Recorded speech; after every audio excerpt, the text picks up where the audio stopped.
تمہیں پیپر دے دوں گا، ایسی صورت میں مرد اور عورت کے لیے کیا ہدایات ہے؟ ان الفاظ سے طلاق تو نہیں ہوئی، یہ تو طلاق کی دھمکی ہے، طلاق نہیں ہے۔ باقی مرد کو چاہیے یہ باتیں نہ کرے، اپنے جھگڑوں کو حل کریں، میاں بیوی خاندان والوں کو بلائیں اگر آپس میں حل نہیں ہو رہے۔ بغیر نیت کے بیوی کو مہر دینے سے مہر ادا ہو جائے گا یا پھر اسے دینا ہوگا؟ بغیر نیت کے بھی مہر ادا نہیں ہوتا، اور بیوی کو بتائے بغیر دینے سے بھی ادا نہیں ہوتا۔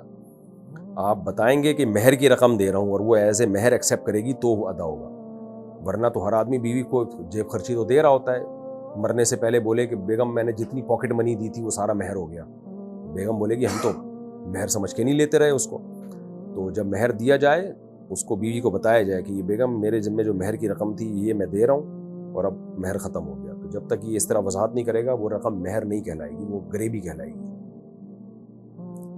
کیا بہنوئی اور سالی اور گھر والی ایک ہی کمرے میں سو سکتے ہیں، ایک ہی کمرے میں رہ سکتے ہیں؟ نہیں رہ سکتے۔ سالی کا پردہ ہے بہنوئی سے، جائز نہیں ہے ایک ساتھ رہنا۔ اگر زکوٰۃ 7.5 تولے سونے پر ہے تو اس دور میں 5,000 روپے تولہ سونا تھا اور اب تقریباً 3 لاکھ روپے تولہ ہے، تو اس پر تھوڑی روشنی ڈالیے۔ روشنی کس پہ ڈالنی ہے؟ آپ نے تو رپورٹ پیش کی ہے کہ اس وقت ایسا تھا اب ایسا ہے۔ آپ شاید اس پہ روشنی ڈالنا چاہ رہے ہیں کہ 5,000 روپے تولہ سونا تھا اور اس وقت آپ نے زکوٰۃ نہیں دی اور اب پرانی زکوٰۃ دینا چاہتے ہیں تو کس قیمت پہ دیں گے؟ تو اگر خالی سونا ہی تھا آپ کے پاس اور 1 روپیہ بھی نہیں تھا تو سونے کی موجودہ ویلیو پہ آپ زکوٰۃ دیں گے، اور اگر سونے کے ساتھ کچھ رقم تھی تو پھر سونے کا نصاب نہیں دیکھا جاتا، 52.5 تولے چاندی کی قیمت دیکھی جاتی ہے، تو پھر قیمت کے حساب سے دیں گے، یعنی اس وقت سونے کی جو قیمت تھی وہ کم تھی تو اسی قیمت کا 2.5% دینا پڑے گا آج آپ کو۔ میں نو مسلم ہوں، 6 سال پہلے مسلمان ہوا تھا تو ترنت نماز فرض ہو گئی تھی۔ ترنت بولے تو فوراً۔ 1 سال مجھے نماز سیکھنے میں لگ گیا تھا، تو کیا مجھے قضائے عمری پڑھنی پڑے گی؟ بہت ٹینشن میں ہوں۔ اگر آپ نے نمازیں پڑھی ہیں تو پھر قضائے عمری پڑھنے کی ضرورت نہیں ہے۔ جو سیکھنے میں ٹائم لگا تو جس طرح بس ارکان بھی اگر ادا ہو گئے تھے نا، جیسے آپ کو سورہ فاتحہ نہیں آتی تھی لیکن آپ سورہ فاتحہ سیکھ رہے تھے اور جتنی سیکھتے تھے اتنی پڑھ لیتے تھے، قیام کر لیتے تھے، رکوع کر لیتے تھے، 2 سجدے یعنی جو ارکان ہوتے ہیں نماز کے بیسک ارکان، تو آپ کی نماز ہو گئی۔ غیر مسلم جب مسلمان ہوتا ہے نا تو جتنا ٹائم اس کو سیکھنے میں لگتا ہے تو وہ سیکھنے والا ٹائم میں شرعاً وہ معذور ہوتا ہے، تو وہ پھر اس کی نماز ہو جاتی ہے۔ البتہ رکعتیں اور سجدے پورے ہونے چاہیے، یہ ضروری ہے۔ اگر رکعتیں بھی پوری نہیں تھیں، کیونکہ رکعتیں سیکھنے میں تو ٹائم نہیں لگتا نا، جیسے فجر کے 2 فرض پڑھنے ہیں آپ نے، 2 رکعتیں پڑھنی ہیں، تو اب 2 رکعتیں اور ہر رکعت میں 2 سجدے تو کرنے ہی پڑیں گے۔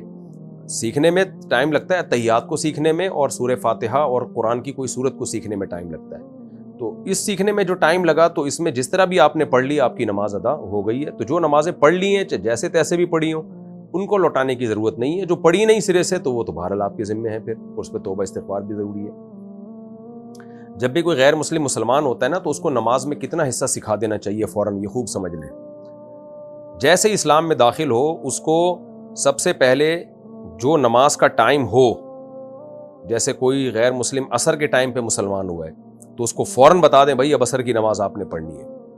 تو کیسے پڑھنی ہے؟ ظاہر ہے اس کو تو نہیں آتی، اس کو وضو کرا دیں، بھائی اس طرح سے وضو کرنا ہے، اور یہ بتا دیں عصر کی 4 رکعتیں ہوتی ہیں، اور 4 رکعتوں میں کیا ہے؟ قیام ہے، رکوع ہے، سجدہ ہے، 2 سجدے ہیں، اس طرح سے اتنا بھی یعنی اللہ اکبر کہہ کے نیت باندھ لے اور پھر اس طرح سے نماز پڑھ لے۔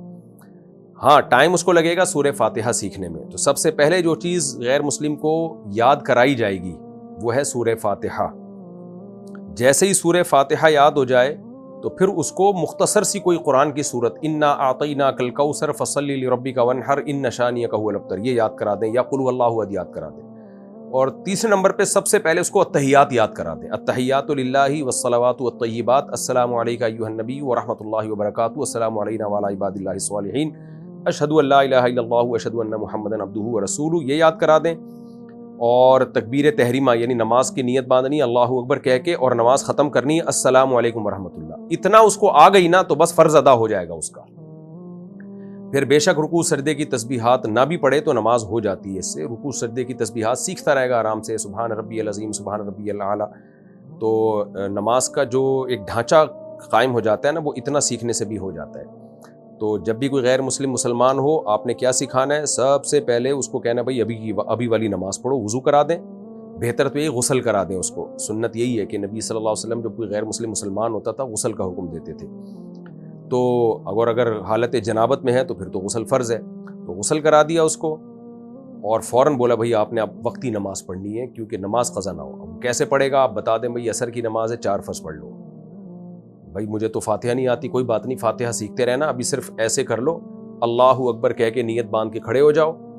اگر جماعت کی نماز ہو رہی ہے تو جماعت میں شامل کر لیں اس کو, پھر تو بولیں بھائی بس اللہ اکبر کہہ کے پیچھے کھڑے ہو جاؤ اور امام جو کچھ کر رہے ہیں آپ اس کے ساتھ ساتھ کرتے رہو. اللہ اکبر کہہ کے نیت باندھنا ہے اور السلام علیکم ورحمۃ اللہ کہہ کے نماز ختم کرنی ہے.